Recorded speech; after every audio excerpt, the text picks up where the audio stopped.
right, welcome to Monterey's Cooking. I'm John Pisto. You're never going to believe where I'm at. I am in Alaska, okay? We right now are waiting for a train to come up so we can load our van, and we're going to a place called Whittier where we're going to catch our boat and where we'll commence sightseeing and doing some fishing and doing a lot of native Alaskan cooking with some of this incredible seafood. I tell you, you're going to be in for one heck of a show. Stand by, we're going to wait for the train. Yeah, I don't think I want to walk this as when it's moving. Whoa, whoa, that was close. Boy, is it Alaska green. Just look at that. You know, there's only a few months that it stays like this, and then, you know, it starts getting cold again and it starts snowing. But just look how just beautifully green, and those beautiful mountains. And what's nice is there's glaciers all in those mountains.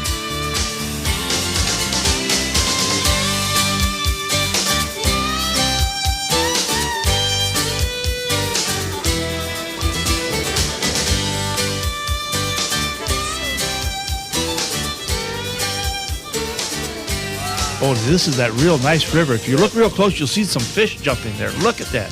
Just loaded, I tell you. Now we're coming into Whittier.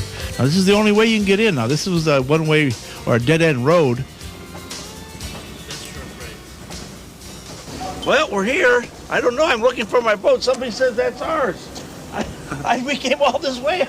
Oh, my God, I don't... Wait a minute. There's Sean. Okay, come on. Hey, Sean, how are you? Hey, John. Nice to see you. Nice to see you. All right. This is Skipper Sean, Arctic Sun. Skipper, tell us a little bit about the boat. It's the Arctic Sun, our boat, Arctic Wilderness Charters. We 58 Bertram, and we're gonna cruise out tonight. Go through Prince William Sound, stop at a few islands and passages in there. Boy, we're gonna do a little fishing. Yeah, we'll probably do some fishing along the way. Okay. Well, I've been waiting for this all year. We better get going. Okay. All right. Let's go. All right.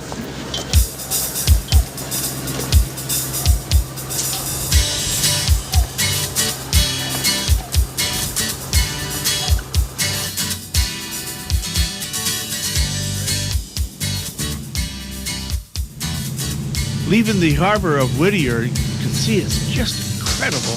Now you see this big hotel in the back is where all the local people, it's really an apartment house, but the big giant glacier is right above Whittier. Now here's another glacier, this is just outside of the harbor. These glaciers are just all over the place, just amazing. Yeah, now we're just leaving. Oh, now we're at the fishing hole. This is probably one of the most amazing things. Now you're gonna look close, you're gonna see a lot of sockeye salmon just jumping.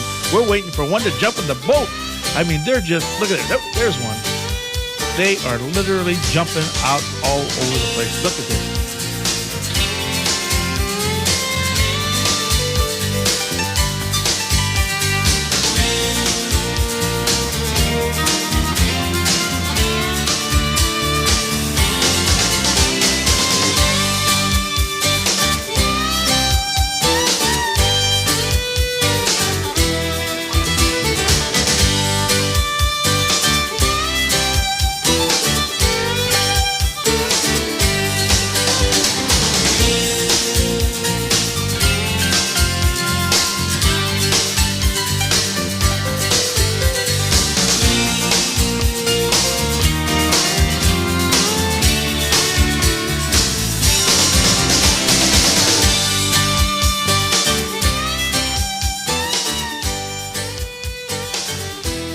Beautiful bald eagles. Look at that. This is, we're leaving that fishing hole. And this is the scenery leaving. Just look at this. Oh, just frolicking in the air, having a good old time. Now, when we come back, I am going to cook a very, very special dish.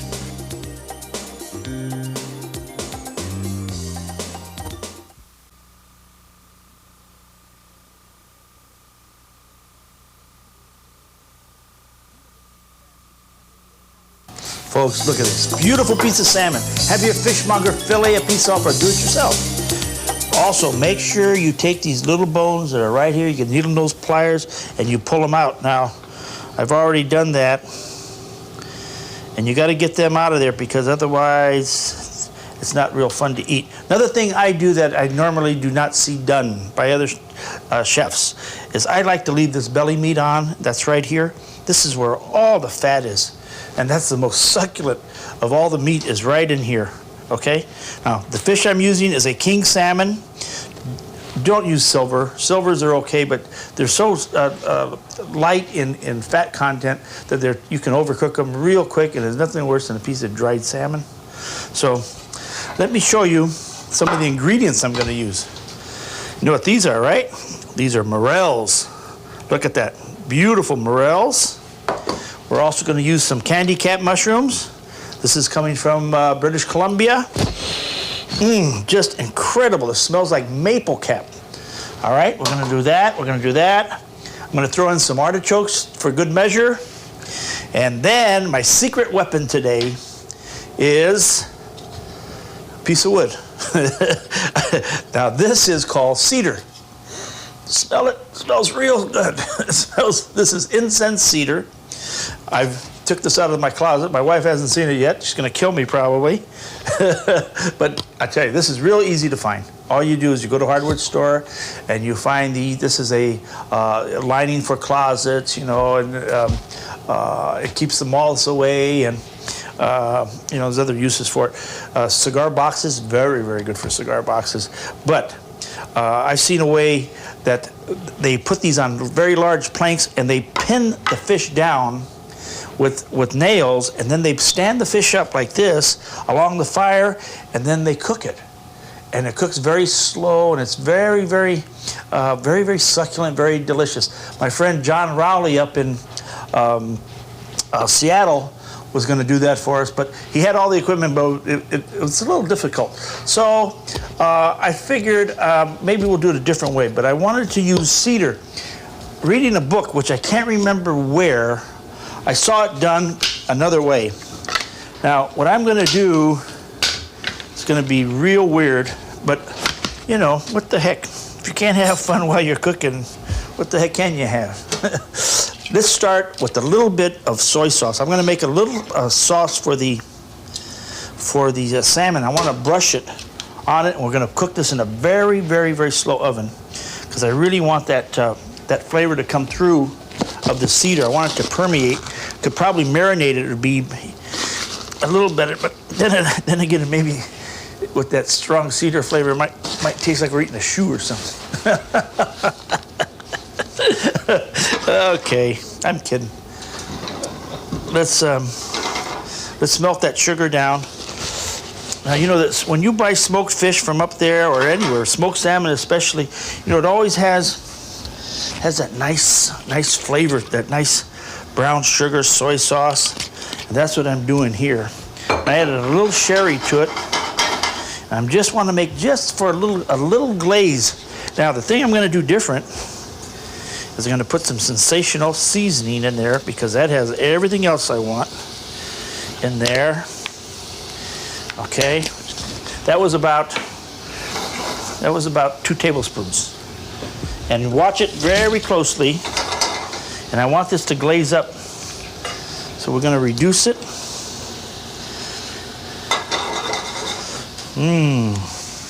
And make sure I've set the stove on about 300. I want this to cook very slow. Again, this way maybe some of that nice flavor will incorporate.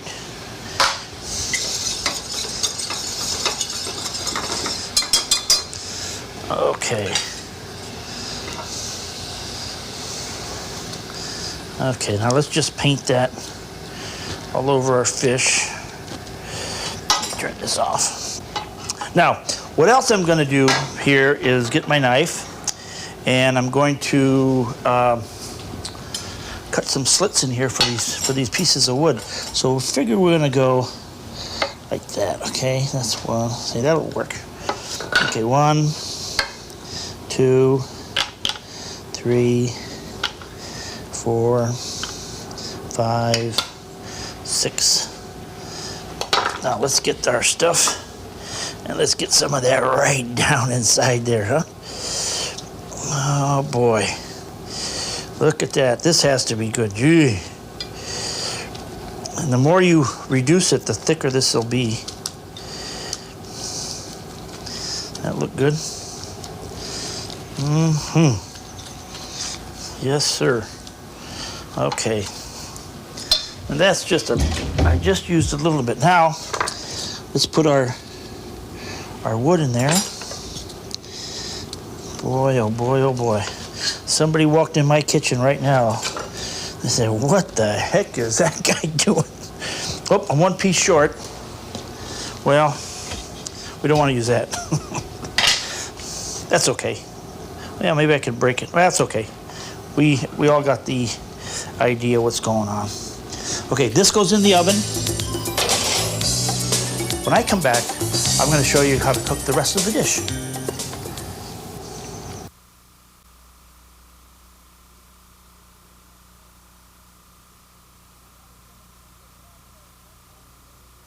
Let's put some of this together. Now, you know, Northwest is famous for their morels, candy caps, you know, or better known as maple caps. We're gonna cook the mushroom. I'm gonna cook the morels separately, only because I wanna make sure these are cooked well done. Okay, morels are one wild mushroom that you have to cook well done. Do not, I repeat, do not eat these raw. All right? So let's just put a little shallot in here. And you know, I'm trying to keep everything, whoops, from the Southwest, or from the Pacific Northwest. I'm gonna do just a little bit of oil. And a little bit of butter.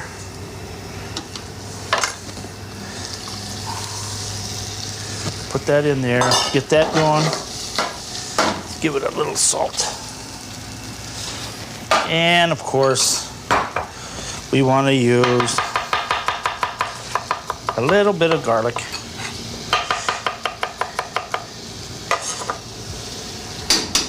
And a little.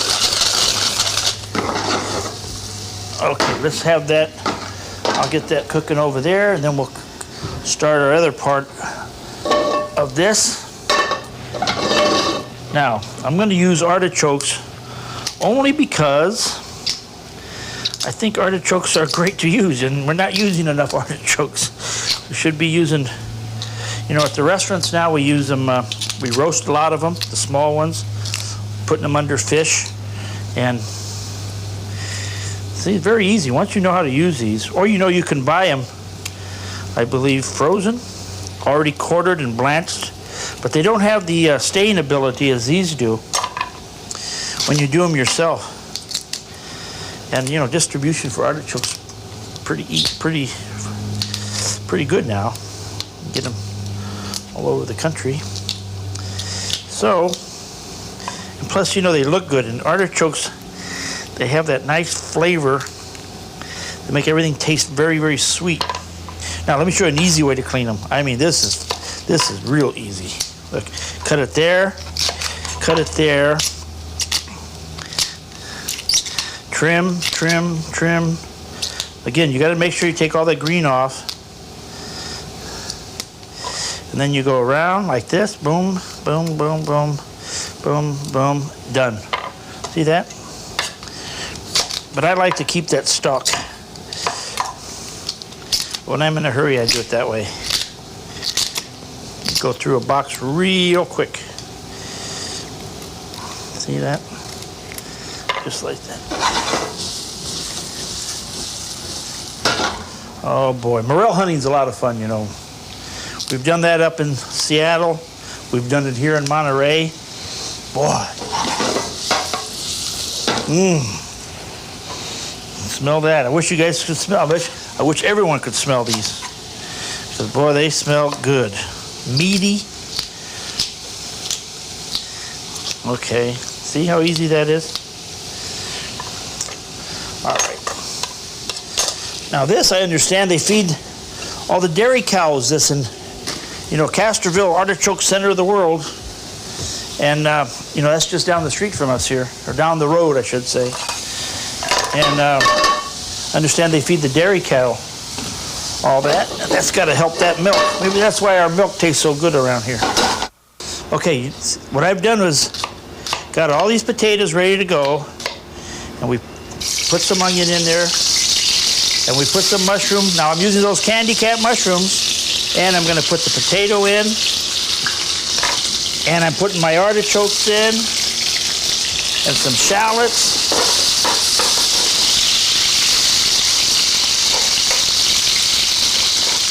Make sure you coat those real good so they don't stick on you. Or use a non-stick frying pan. That's the easy way.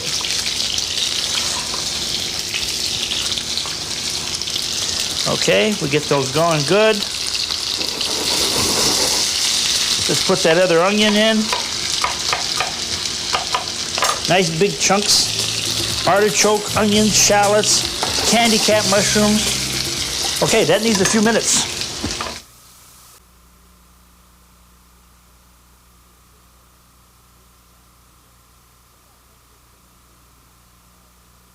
We're about 10-15 minutes into this now, okay, folks? Now, by this time, if your house isn't burning down or you got smoke coming out of your oven, you should be doing the right stuff. Now, we'll pull this out. I tell you, the whole place smells like a cedar closet. Okay, look at this. Isn't that incredible? And you see the cedar is even burning a little bit, which is great because what we've actually done was create a little bit of a smokehouse inside our oven.